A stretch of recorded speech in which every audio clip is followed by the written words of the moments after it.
Hi everyone! So this past weekend, I took a trip to California and I'm still a bit jet lagged.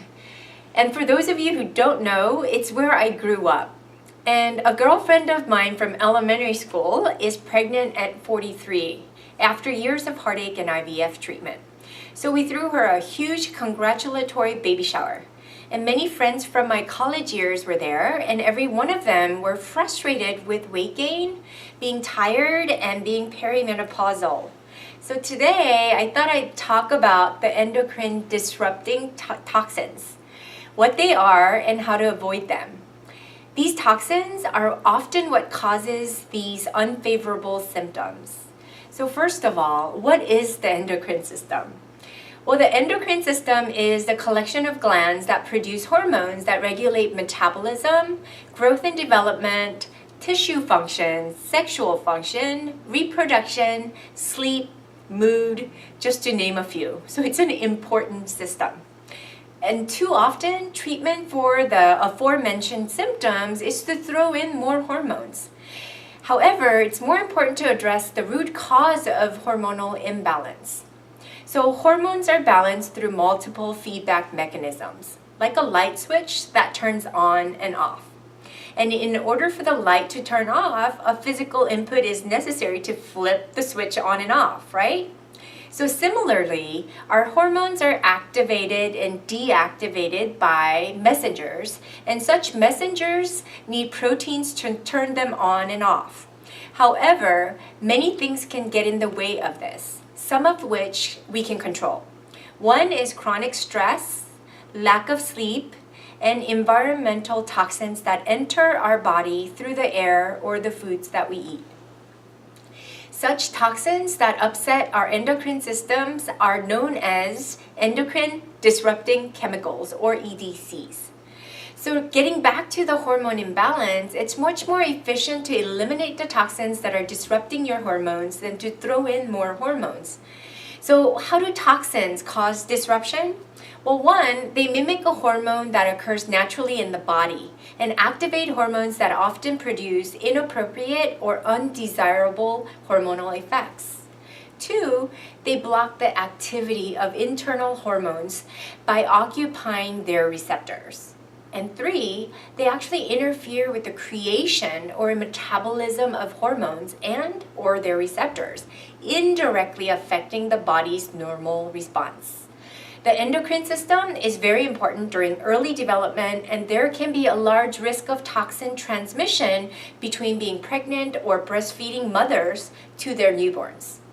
The effects of the toxins on adults can result in infertility or, in some cases, breast cancer. The three main toxins that interfere with our hormonal balances are: one, polychlorinated biphenyls, also known as PCBs. Two is biphenyl or bisphenol A, also known as BPA. And lastly, it's lead. So where do they come from? Well, many toxins in the environment, both naturally occurring and man-made, disrupt hormones.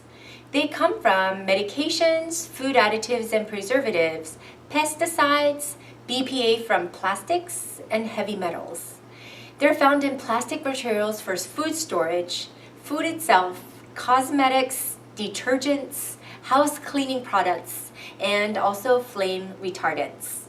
So organizations such as the Environmental Working Group, EWG, created an updated list or create an updated list of produce items that are most likely contaminated with pesticides, known as the Dirty Dozen, and those that are least likely contaminated, also known as Clean 15. It's recommended to purchase organic when it comes from the Dirty Dozen because these items will contain more toxins. You can get the list here on my blog site. Most toxins display estrogen-like activity. These include naturally occurring phytoestrogens like genistein, xenoestrogens, which is a non-naturally occurring estrogen, and metalloestrogens in heavy metals that activate estrogens. So they're a huge concern because their potential to increase the risk of hormone-dependent cancers, particularly breast cancer. So let's talk or take a look at these toxins. The more you understand, the more you can take proper precautions. So first is bisphenol A. BPA is a common word found in quality water bottles labeled BPA free. I'm sure you've seen it. BPA is found primarily in the linings of food and beverage cans and in thermal paper used in receipts. It's mainly in canned foods and beverages, but we can absorb smaller amounts through the skin when handling cash register receipts or paper money. BPA acts like a weak estrogen in the body. 2 is heavy metals. So heavy metals have multiple toxic effects, particularly in high dosages. For example, exposure to lead is known to induce male infertility by blocking the production of sperm. Metals that can accumulate in the body over many years include cadmium, lead, and mercury. Out of these, cadmium is the most researched and proven to increase estrogen-dependent cancers, such as breast cancer.